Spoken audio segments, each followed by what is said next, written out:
أعوذ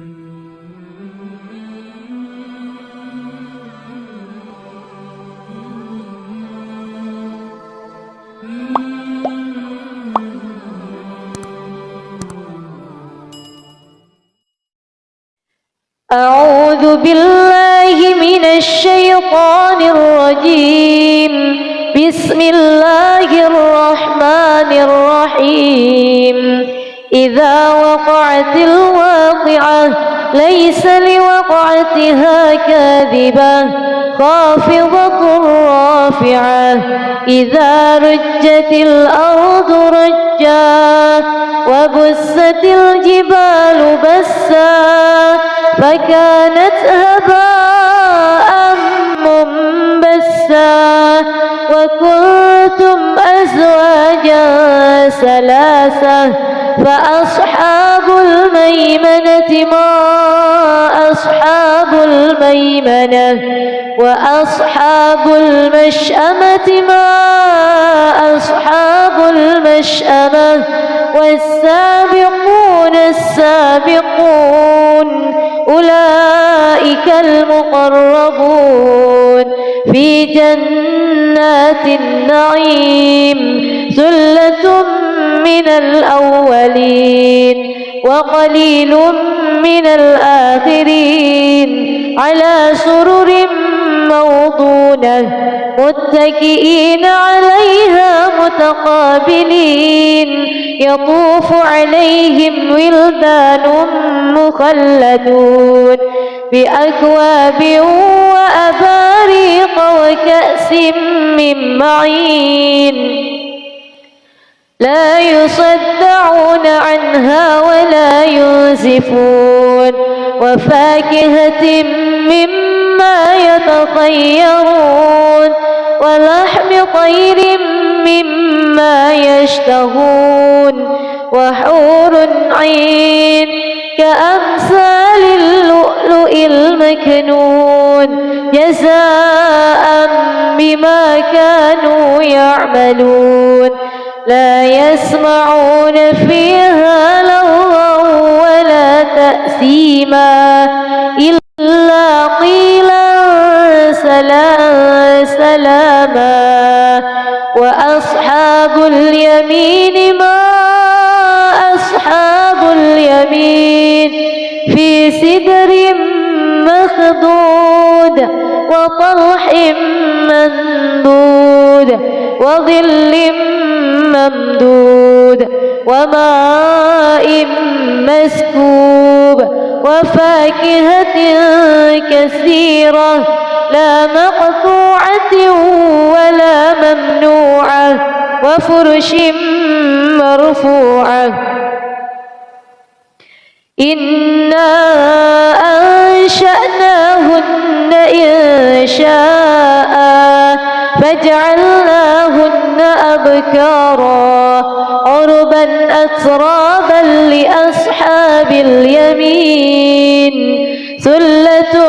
من الأولين وثلة من الآخرين. وأصحاب الشمال ما أصحاب الشمال في سموم وحميم وظل من يحموم لا بارد ولا كريم. إنهم كانوا قبل ذلك مترفين وكانوا يصرون على الحنث العظيم وكانوا يقولون أإذا متنا وكنا ترابا وعظاما أإنا لمبعوثون أو آباؤنا الأولون. قل إن الأولين والآخرين لمجموعون إلى ميقات يوم معلوم. ثم إنكم أيها الضالون المكذبون لآكلون من شجر من زقوم فمالئون منها البطون فشاربون عليه من الحميم فشاربون شرب الهيم هذا نزلهم يوم الدين نحن خلقناكم فلولا تصدقون أفرأيتم ما تمنون أأنتم تخلقونه أم نحن الخالقون نحن قدرنا بينكم الموت وما نحن بمسبوقين على أن نبدل أمثالكم وننشئكم فيما لا تعلمون ولقد علمتم النشأة الأولى فلولا تذكرون أفرأيتم ما تحرثون أأنتم تزرعونه أم نحن الزارعون لو نشاء لجعلناه حطاما فظلتم تفكهون إنا لمغرمون بل نحن محرومون أفرأيتم الماء الذي تشربون أأنتم أنزلتموه من المزن أم نحن المنزلون لو نشاء جعلناه أجاجا فلولا تشكرون أفرأيتم النار التي تورون أأنتم أنشأتم شجرتها أم نحن المنشئون نحن جعلناها تذكرة ومتاعا للمقوين فسبح باسم ربك العظيم فلا أقسم بمواقع النجوم وإنه لقسم لو تعلمون عظيم إنه لقرآن كريم في كتاب مكنون لا يمسه إلا المطهرون تنزيل من رب العالمين أفبهذا الحديث أنتم مدهنون وتجعلون رزقكم أنكم تكذبون فلولا إذا بلغت الحلقوم وأنتم حينئذ تنظرون ونحن أقرب إليه منكم ولكن لا تبصرون فلولا إن كنتم غير مدينين ترجعونها إن كنتم صادقين فأما إن كان من المقربين فروح وريحان وجنة نعيم وأما إن كان من أصحاب اليمين فسلام لك من أصحاب اليمين وأما إن كان من المكذبين الضالين فنزل من حميم وتصلية جحيم إن هذا لهو حق اليقين فسبح باسم ربك العظيم بسم الله الرحمن الرحيم ياسين والقرآن الحكيم إنك لمن المرسلين على صراط صراط مستقيم تنزيل العزيز الرحيم لتنذر قوما ما أنذر آباؤهم فهم غافلون لقد حق القول على أكثرهم فهم لا يؤمنون إنا جعلنا في أعناقهم أغلالا فهي إلى الأذقان فهم مقمحون وجعلنا من بين أيديهم سدا ومن خلفهم سدا فأغشيناهم فهم لا يبصرون وسواء عليهم أأنذرتهم أم لم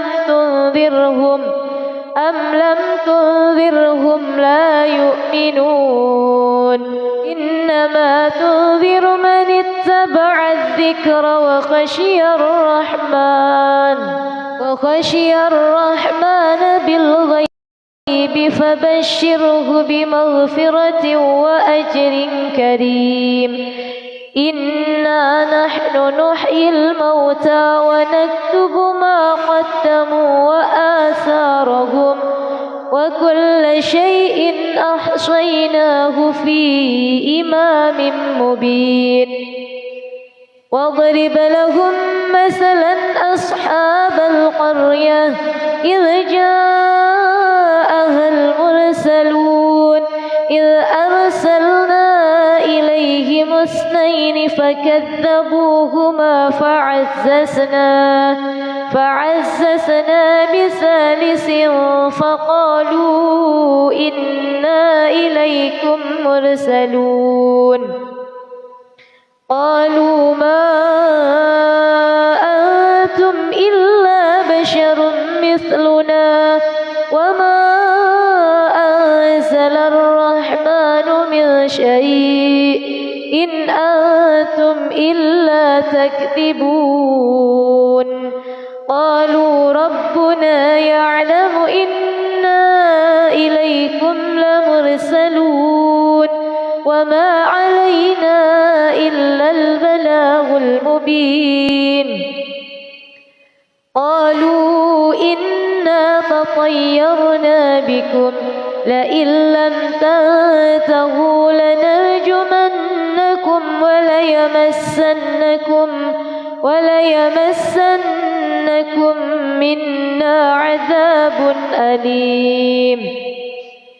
قالوا طائركم معكم أئن ذكرتم بل أنتم قوم مسرفون وجاء من أقصى المدينة رجل يسعى قال يا قوم اتبعوا المرسلين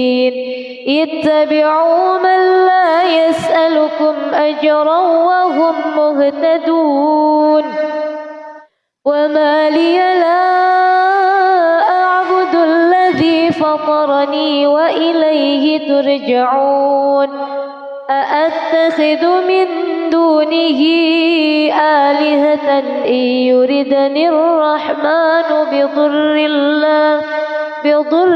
لا تغن عني شفاعتهم شيئا ولا ينقذون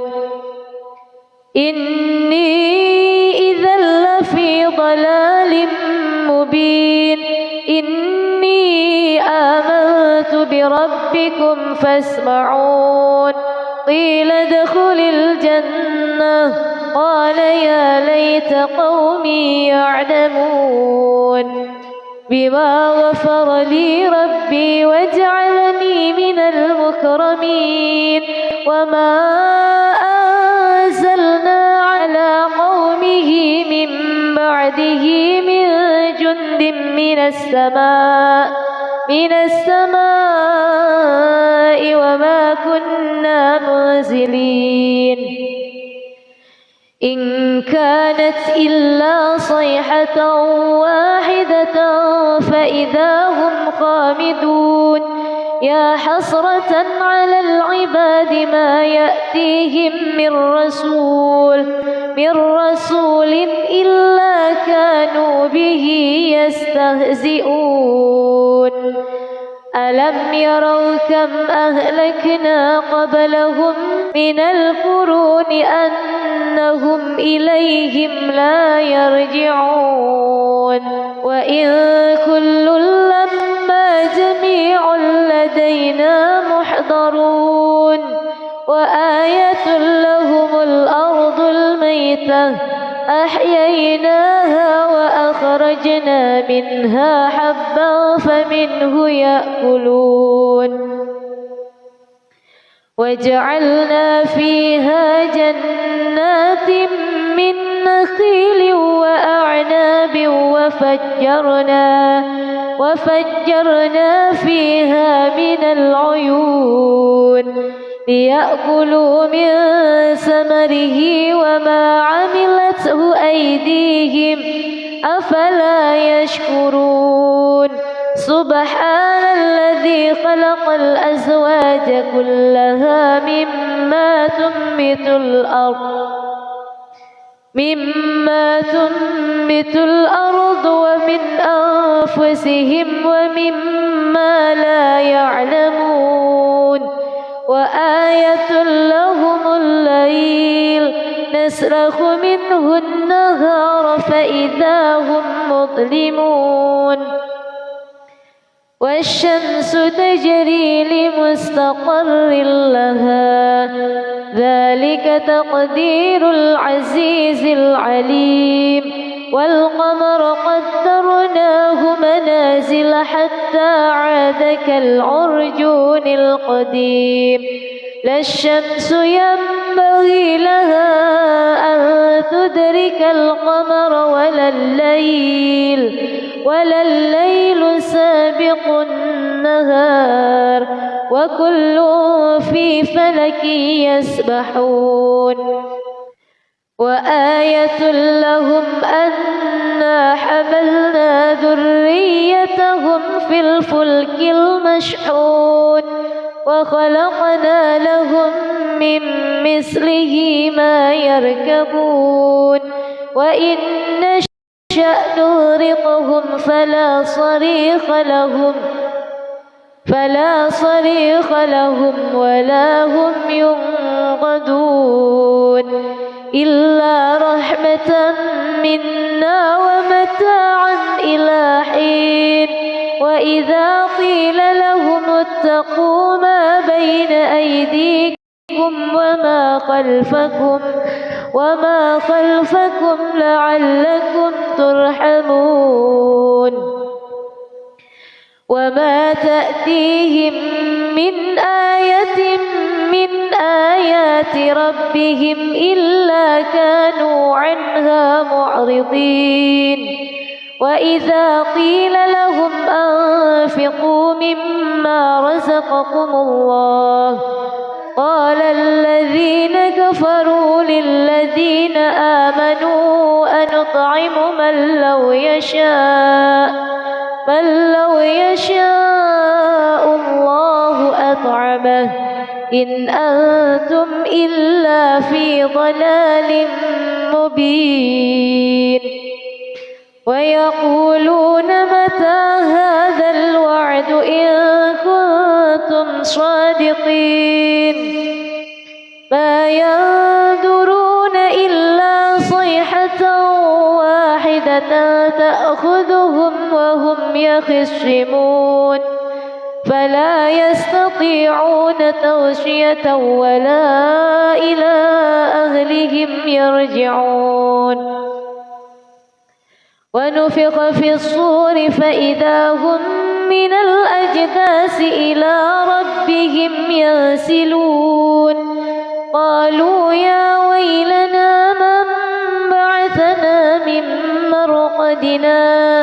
هذا ما وعد الرحمن وصدق المرسلون إن كانت إلا صيحة واحدة فإذا هم جميع لدينا محضرون فاليوم لا تظلم نفس شيئا ولا تجزون إلا ما كنتم تعملون إن أصحاب الجنة اليوم في شغل فاكهون هم وأزواجهم في ظلال على الأرائك متكئون لهم فيها فاكهة ولهم ما يدعون سلام قولا من رب رحيم وامتازوا اليوم أيها المجرمون ألم أعهد إليكم يا بني آدم ألا تعبدوا الشيطان إنه لكم عدو مبين وأن اعبدوني هذا صراط مستقيم ولقد أضل منكم جبلا كثيرا أفلم تكونوا تعقلون هذه جهنم التي كنتم توعدون اصلوها اليوم بما كنتم تكفرون اليوم نختم على أفواههم وتكلمنا أيديهم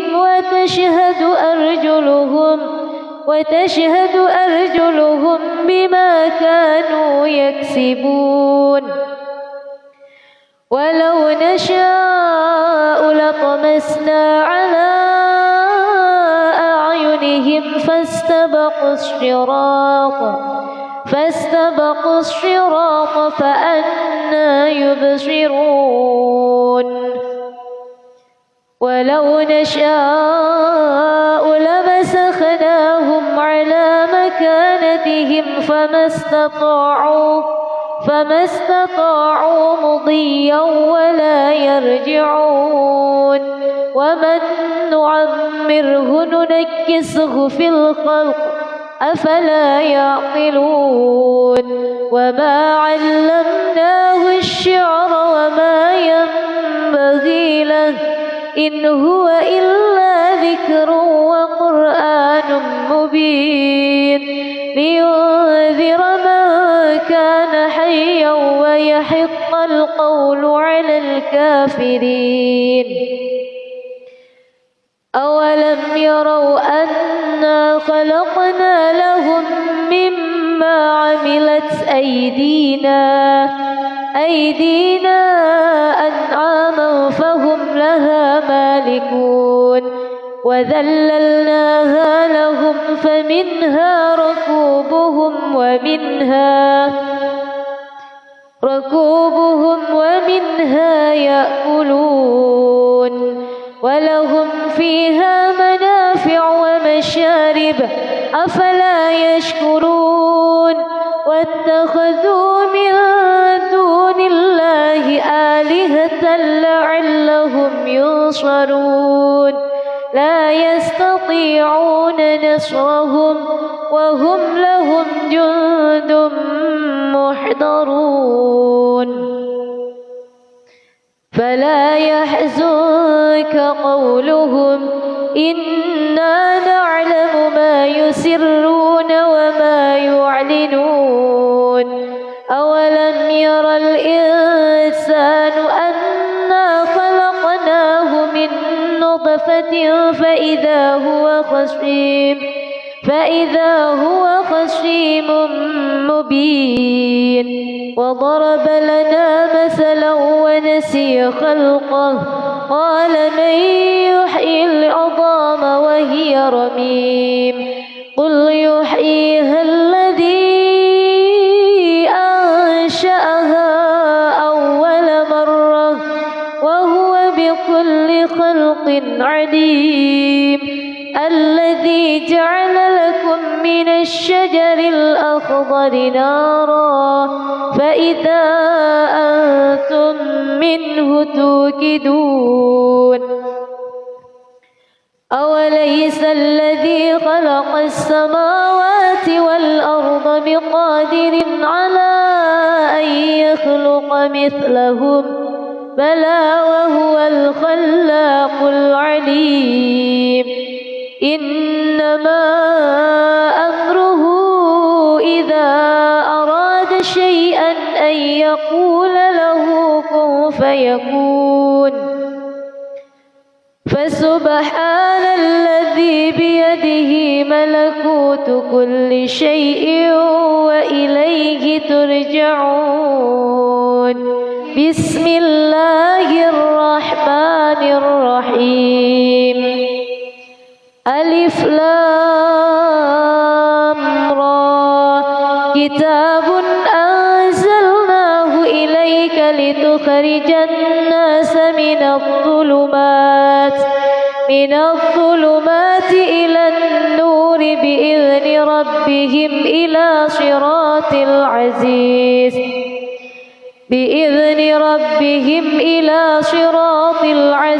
الحميد الله الذي له ما في السماوات وما في الأرض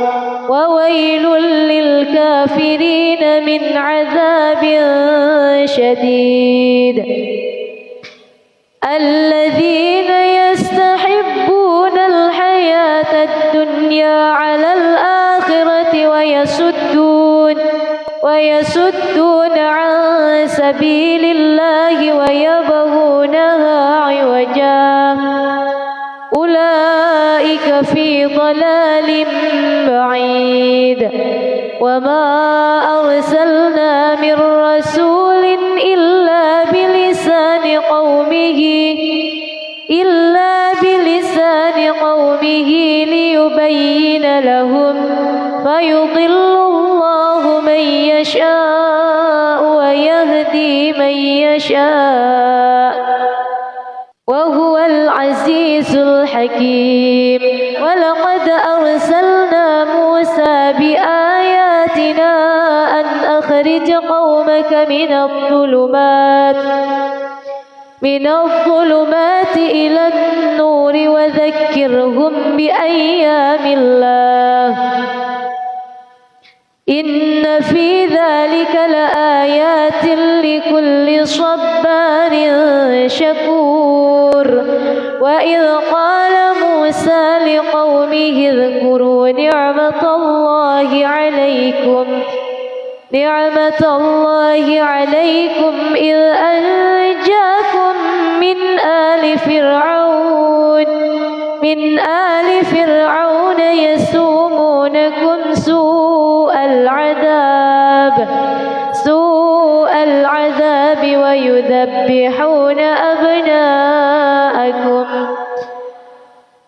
ويذبحون أبناءكم ويستحيون نساءكم وفي ذلكم بلاء من ربكم عظيم وإذ تأذن ربكم لئن شكرتم لأزيدنكم ولئن كفرتم إن عذابي لشديد وقال موسى إن تكفروا أنتم ومن في الأرض جميعا فإن الله لغني حميد ألم يأتكم نبأ الذين من قبلكم قوم نوح وعاد وثمود والذين من بعدهم لا يعلمهم إلا الله جاءتهم رسلهم بالبينات فردوا أيديهم في أفواههم وقالوا إنا إنا كفرنا بما أرسلتم به وإنا لفي شك مما تدعوننا إليه مريب. قالت رسلهم أفي الله شك فاطر السماوات والأرض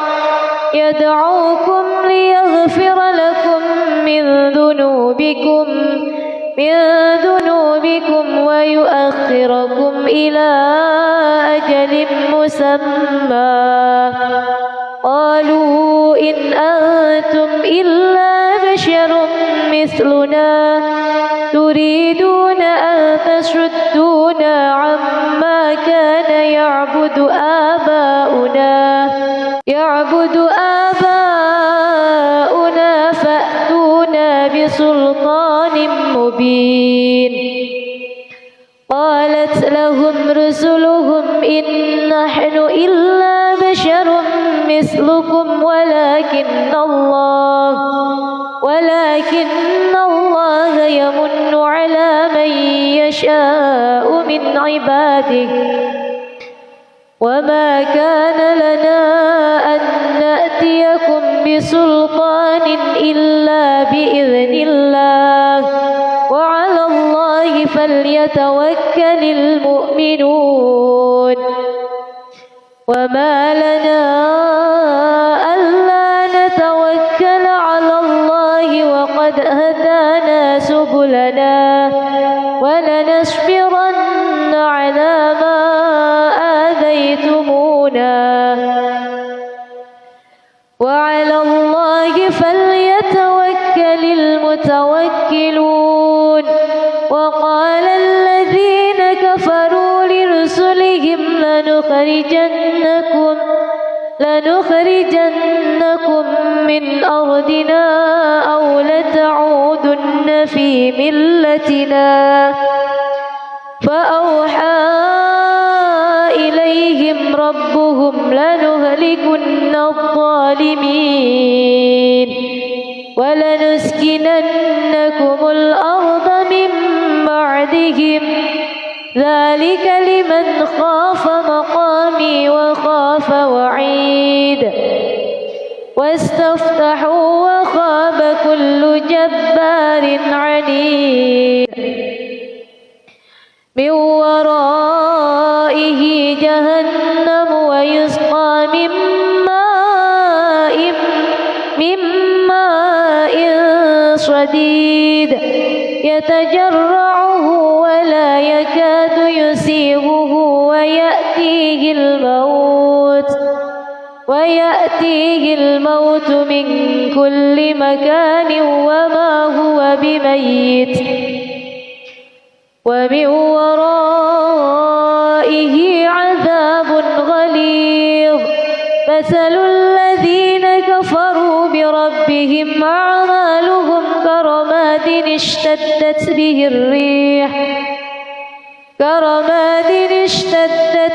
الريح في يوم عاصف لا يقدرون مما كسبوا على شيء ذلك هو الضلال البعيد. ألم تر أن الله خلق السماوات والأرض بالحق إن يشأ يذهبكم ويأتي بخلق جديد وما ذلك على الله بعزيز. وبرزوا لله جميعا فقال الضعفاء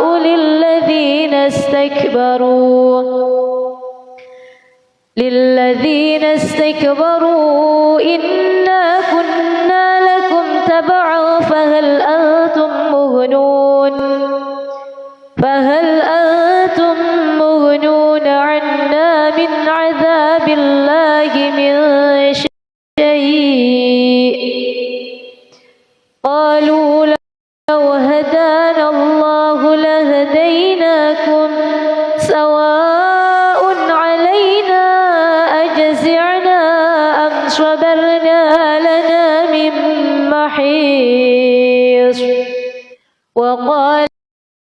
الشيطان لما قضي الأمر إن الله وعدكم وعد الحق ووعدتكم فأخلفتكم وما كان لي عليكم من سلطان إلا أن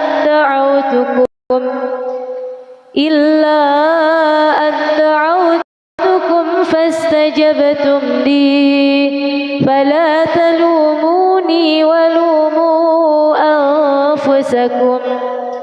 ما أنا بمصرخكم وما أنتم بمصرخي إني كفرت بما أشركتمون من قبل إن الظالمين لهم عذاب أليم وأدخل الذين آمنوا وعملوا الصالحات جنات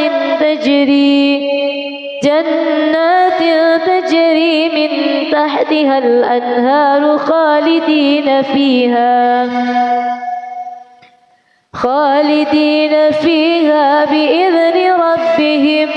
تحيتهم فيها سلام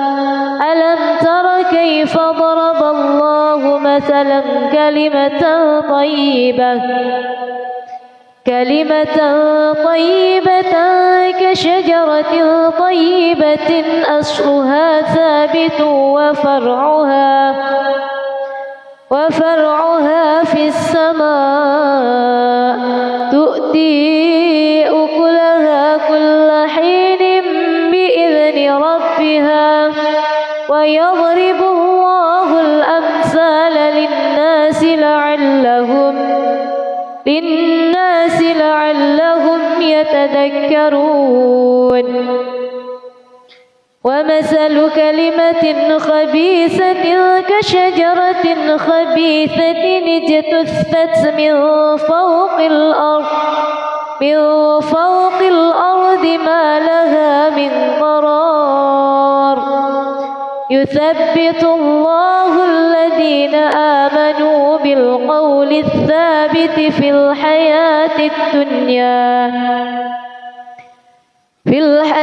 الدنيا وفي الآخرة ويضل الله الظالمين ويفعل الله ما يشاء ألم تر إلى الذين بدلوا نعمة الله كفرا وأحلوا قومهم دار البوار جهنم يصلونها وبئس القرار وجعلوا لله أندادا ليضلوا عن سبيله قل تمتعوا فإن مصيركم إلى النار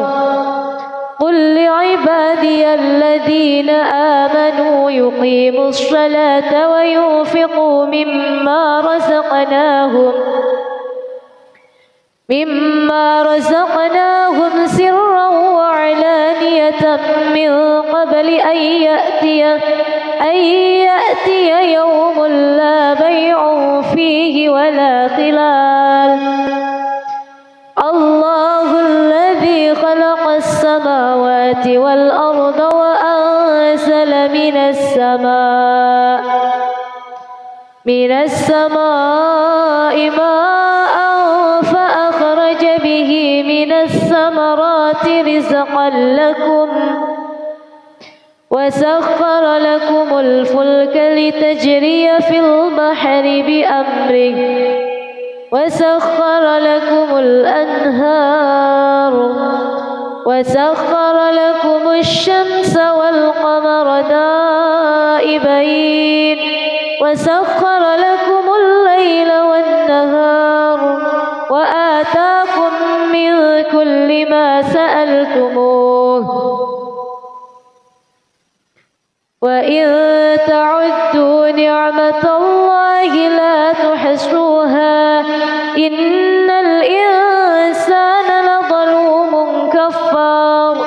وإذ قال إبراهيم رب رب اجعل هذا البلد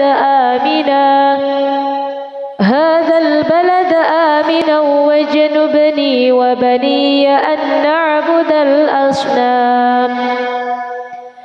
رب إنهن أضللن كثيرا من الناس فمن تبعني فإنه مني ومن عصاني فإنك غفور رحيم ربنا إني أسكنت من ذريتي بواد غير ذي زرع عند بيتك المحرم ربنا ليقيموا الصلاة فاجعل أفئدة من الناس تهوي إليهم ارزقهم من الثمرات لعلهم يشكرون ربنا إنك تعلم ما نخفي وما نعلن وما يخفى على الله من شيء في الأرض ولا في السماء الحمد لله الذي وهب لي على الكبر إسماعيل وإسحاق إن ربي لسميع الدعاء رب اجعلني مقيم الصلاة ومن ذريتي ربنا وتقبل دعاء ربنا اغفر لي ولوالدي وللمؤمنين يوم يقوم الحساب ولا تحسبن الله غافلا عما يعمل الظالمون إنما يؤخرهم ليوم تشخص فيه الأبصار مهطعين مقنعي رؤوسهم لا يرتد إليهم طرفهم وأفئدتهم هواء وأنذر الناس يوم يأتيهم العذاب فيقول الذين ظلموا ربنا أخرنا إلى أجل قريب نجب دعوتك ونتبع الرسل أولم تكونوا أقسمتم من قبل ما لكم من زوال وسكنتم في مساكن الذين ظلموا أنفسهم وتبين لكم كيف فعلنا بهم وضربنا لكم الأمثال وقد مكروا مكرهم وعند الله مكرهم وإن كان مكرهم لتزول منه الجبال فلا تحسبن الله مخلف وعده رسله إن الله عزيز ذو انتقام يوم تبدل الأرض غير الأرض والسماوات وبرزوا لله الواحد القهار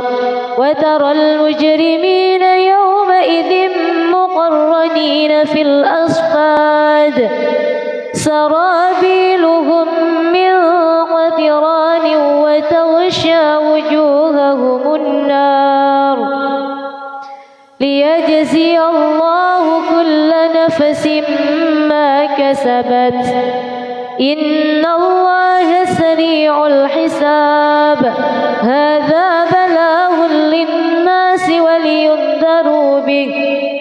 ولينذروا به وليعلموا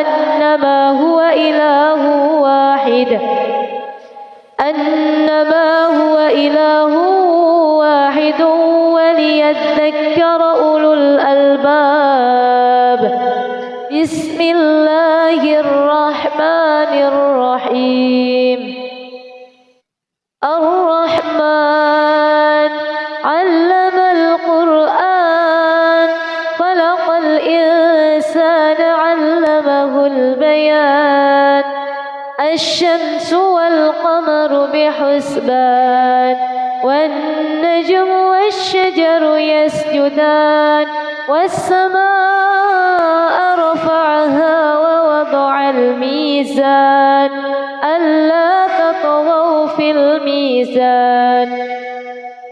وأقيموا الوزن بالقسط ولا تخسروا الميزان والأرض وضعها للأنام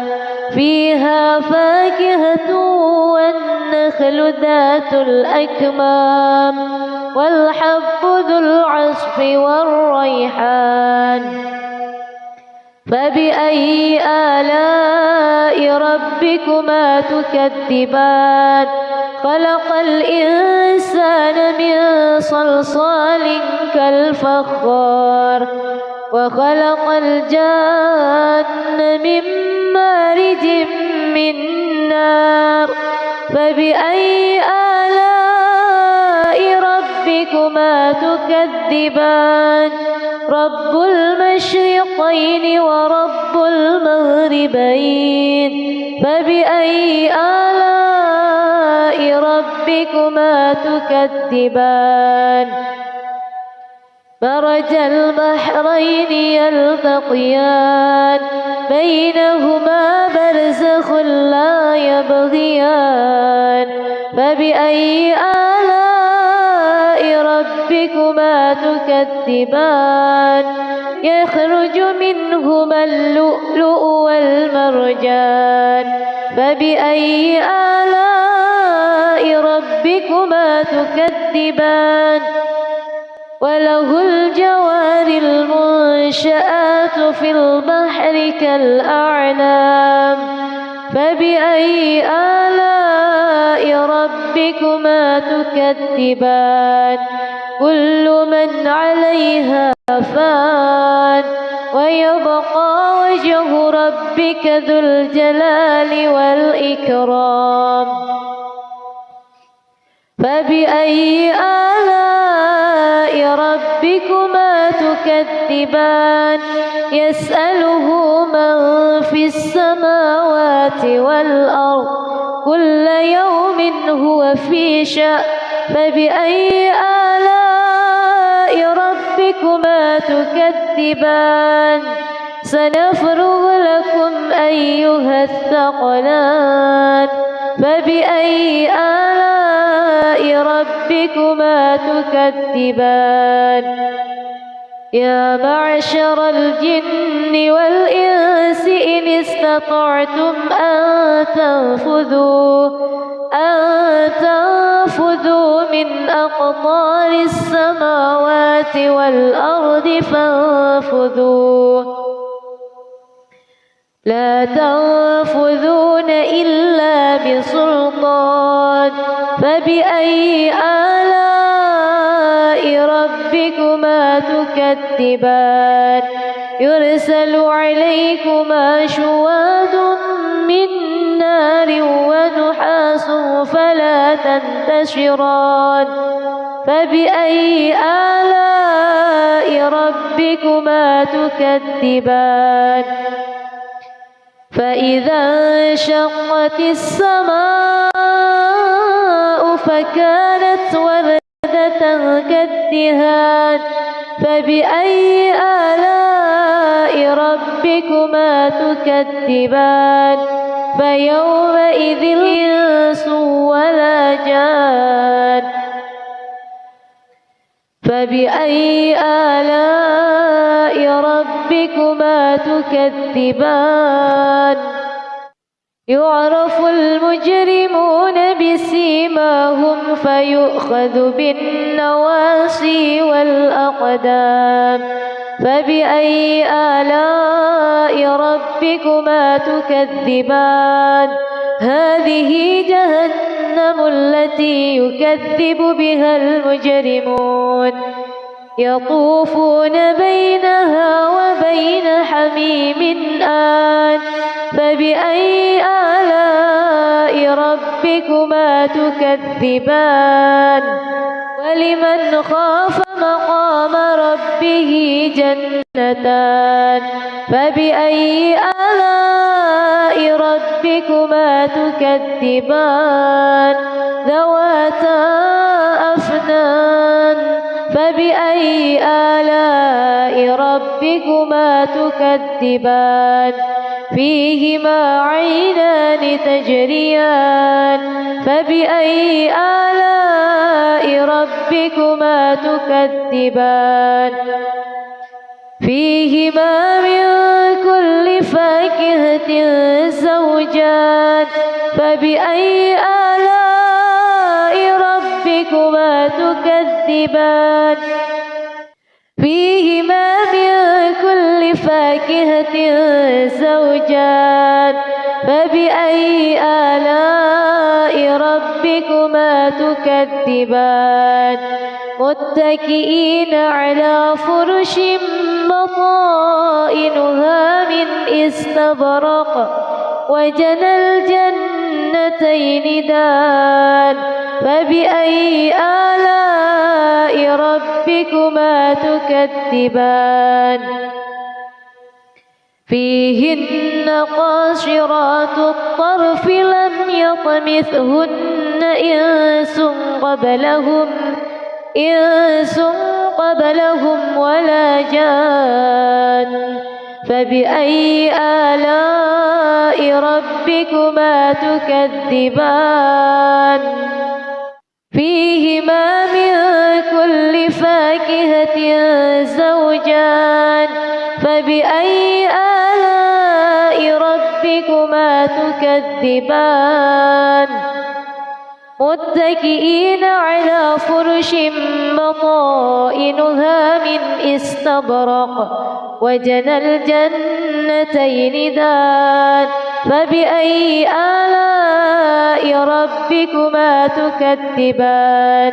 فيهن قاصرات الطرف لم يطمثهن إنس قبلهم ولا جان فبأي آلاء ربكما تكذبان كأنهن الياقوت والمرجان فبأي آلاء ربكما تكذبان هل جزاء الإحسان إلا الإحسان فبأي آلاء ربكما تكذبان ومن دونهما جنتان فبأي آلاء ربكما تكذبان مدهامتان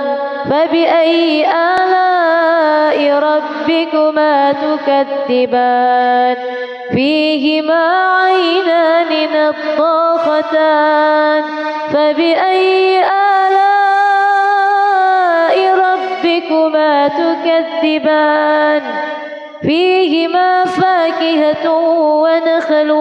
ورمان فبأي آلاء ربكما تكذبان فيهن خيرات حسان فبأي آلاء ربكما تكذبان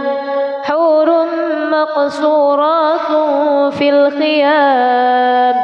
فبأي آلاء ربكما تكذبان لم يطمثهن إنس قبلهم ولا جان فبأي آلاء ربكما تكذبان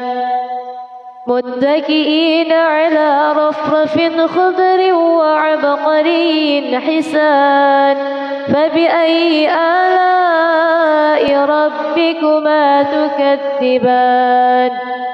تبارك اسم ربك ذي الجلال والإكرام بسم الله الرحمن الرحيم يا أيها النبي إذا طلقتم النساء فطلقوهن لعدتهن وأحصوا العدة واتقوا الله ربكم لا تخرجوهن من بيوتهن ولا يخرجن إلا أن يأتين بفاحشة مبينة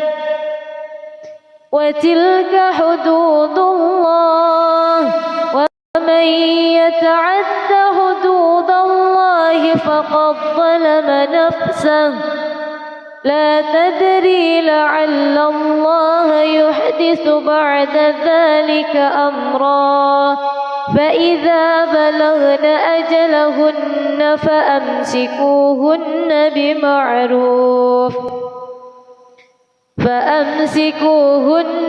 بمعروف أو فارقوهن بمعروف وأشهدوا ذوي عدل منكم وأقيموا الشهادة لله ذلكم يوعظ به من كان يؤمن بالله واليوم الآخر ومن يتق الله يجعل له مخرجا ويرزقه من حيث لا يحتسب ومن يتوكل على الله فهو حسبه إن الله بالغ أمره قد جعل الله لكل شيء قدرا واللائي يئسن من المحيض من نسائكم إن ارتبتم فعدتهن ثلاثة أشهر واللائي لم يحض وأولاة الأحمال أجلهن أن يضعن حملهن ومن يتق الله يجعل له من أمره يسرا ذلك أمر الله أنزله إليكم ومن يتق الله يكفر عنه سيئاته ويعظم له أجرا أسكنوهن من حيث سكنتم من وجدكم ولا تضاروهن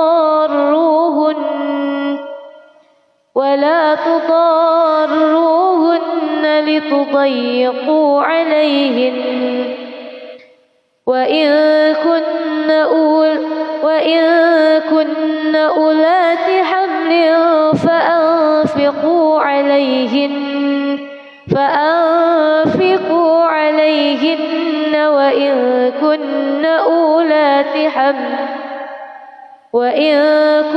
أولات حمل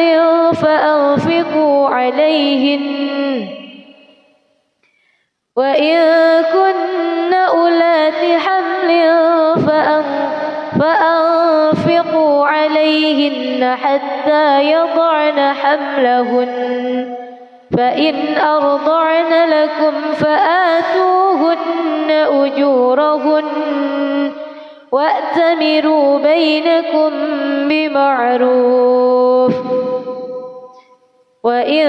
تعاسرتم فسترضع له أخرى لينفق ذو سعة من سعته ومن قدر عليه رزقه فلينفق مما آتاه الله لا يكلف الله نفسا إلا ما أتاها سيجعل الله بعد عسر يسرا وكأي من قرية عتت عن أمر ربها ورسله فحاسبناها حسابا شديدا وعذبناها عذابا نكرا فذاقت وبال أمرها وكان عاقبة أمرها خسرا أعد الله لهم عذابا شديدا فاتقوا الله يا أولي الألباب الذين آمنوا قد أنزل الله إليكم ذكرا رسولا يتلو عليكم آيات الله مبينات ليخرج الذين آمنوا وعملوا الصالحات من الظلمات إلى النور ومن